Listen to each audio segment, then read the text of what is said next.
मैं नरेंद्र दामोदर दास मोदी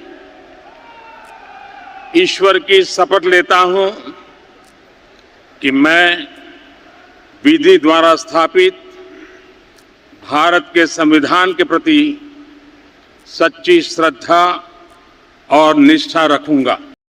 नमस्कार, मैं हूं आपके साथ अभिषेक पुंडीर। देश में 6 चरण का मतदान पूरा हो चुका है और आखिरी चरण का मतदान बचा है जो 1 जून में होने वाला है और सभी 7 चरण का जो नतीजे हैं वो 4 जून को सामने आने वाले हैं। 4 जून को लेकर बीजेपी का दावा है कि एक बार फिर मोदी सरकार तीसरी बार 400 पार के साथ बीजेपी आ रही है, लेकिन विपक्ष का भी दावा मजबूत है। विपक्ष का भी कहना है कि इस बार इंडिया जो अलायंस है वो 350 सीटें जीतकर सरकार बनाने जा रहा है 2024 में। 2024 का चुनाव इसलिए भी बहुत अहम हो जाता है क्योंकि तमाम जो बुद्धिजीवी लोग हैं उनका मानना है कि 2024 का लोकसभा चुनाव देश की दशा और दिशा तय करने वाला है कि आने वाले 100 साल में क्या होगा इस देश में, देश किस दिशा में जाएगा। लेकिन प्रधानमंत्री मोदी और बीजेपी इस बात को लेकर आश्वस्त हैं कि 4 तारीख को बीजेपी जीत दर्ज करेगी, जादुई आंकड़ा जो बहुमत का 272 का है उसे पार करेगी और तीसरी बार प्रधानमंत्री नरेंद्र मोदी एक बार फिर से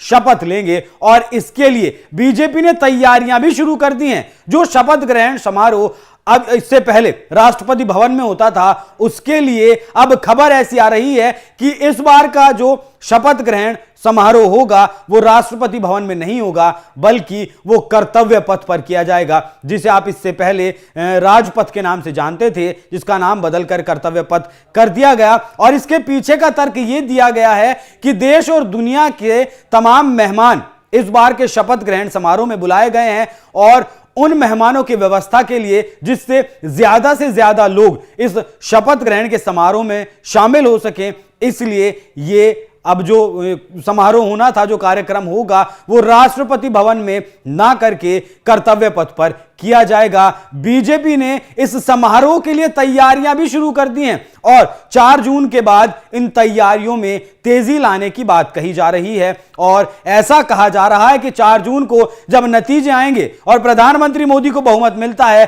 तो 9 जून को प्रधानमंत्री मोदी जो है तीसरी बार प्रधानमंत्री पद की शपथ ले सकते हैं। इसके पीछे बीजेपी इतने आत्मविश्वास से भरी हुई क्यों है वो भी मैं आपको एक बार बता देता हूं। एक ग्राफिक्स के जरिए मैं आपको समझाता हूं कि बीजेपी क्यों अपनी जीत को लेकर आश्वस्त है। ये कुछ आंकड़े हैं और इन आंकड़ों में आप देख सकते हैं कि 2009 में बीजेपी ने 29 सीटें 50% से ज्यादा वोटों से जीती थी और 43 सीटें कांग्रेस ने जीती थी, जहां जीत का मार्जिन 50% से ज्यादा था। 2014 में इन आंकड़ों में अप्रत्याशित तौर पर बढ़ोतरी हुई और बीजेपी 29 से 136 सीटों पर पहुंच गई और कांग्रेस का हाल बहुत ज्यादा बुरा हुआ और वो 7 सीटों पर आ गई। 2014 के लोकसभा चुनाव में बीजेपी ने 136 सीटों पर 50% से ज्यादा वोट लिए थे। उसके बाद चुनाव आया 2019 का, यहां फिर बीजेपी ने एक बार तकरीबन 90 सीटों की बढ़ोतरी की और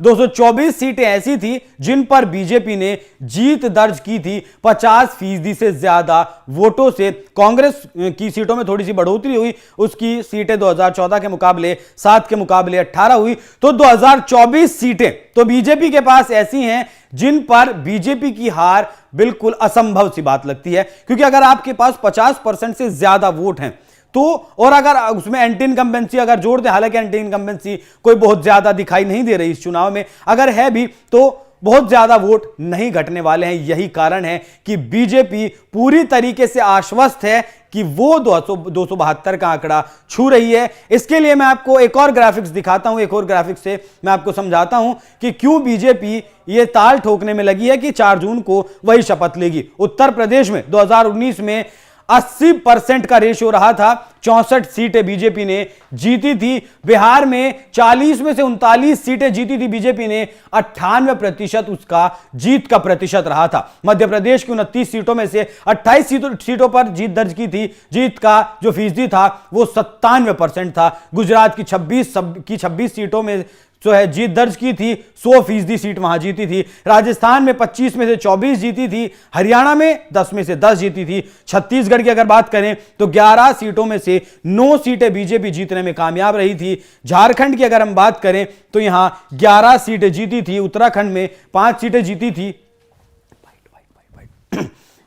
हिमाचल प्रदेश में 4 सीटें जीती थी। मतलब इनमें से कई राज्य ऐसे थे जहां 100% बीजेपी का जो जीत का परसेंटेज था वो 100% रहा था। और यही कारण है कि बीजेपी अब उत्साह से लबरेज है और उसे फिक्र नहीं है इस बात की कि वो 272 का आंकड़ा छू नहीं पाएगी। बस गिनती इतनी करनी है कि 272 से कितनी ज्यादा आती हैं, क्योंकि प्रधानमंत्री नरेंद्र मोदी ने इस बार नारा दिया है कि बीजेपी इस बार 370 पार और एनडीए इस बार 400 पार। और वहीं विपक्ष का कहना है कि बीजेपी 400 पार नहीं कर पाएगी। इसी को लेकर पहले 2 चरण तो विपक्ष को इसी बात को समझने में लग गए कि आखिर बीजेपी ने क्यों कहा है कि वो इस बार 400 पार सीटें जीतने वाली हैं। फिर तमाम तरीके के कारण निकाले गए कि बीजेपी संविधान बदल देना चाहती है, इसलिए बीजेपी को 400 सीटें चाहिए। हालांकि कांग्रेस ये नहीं बताती कि 80 से ज्यादा बार कांग्रेस पार्टी संविधान में संशोधन कर चुकी है।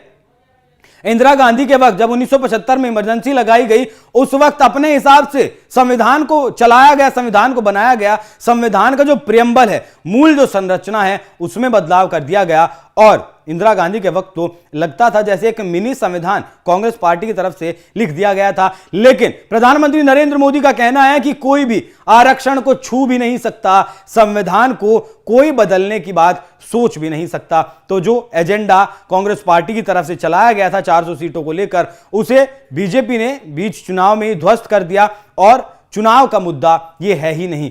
तो जिस तरीके से 9 जून को प्रधानमंत्री मोदी शपथ लेने वाले हैं, जिस तरीके की तैयारियां चल रही हैं और खबरों के हिसाब से, खबरों से जैसा पता चल रहा है और जिस तरीके से बीजेपी लबरेज है, उस पर आपकी क्या कुछ राय है? कमेंट कर अपनी राय हमें जरूर बताएं। नमस्कार। मैं नरेंद्र दामोदर दास मोदी ईश्वर की शपथ लेता हूं कि मैं विधि द्वारा स्थापित भारत के संविधान के प्रति सच्ची श्रद्धा और निष्ठा रखूंगा।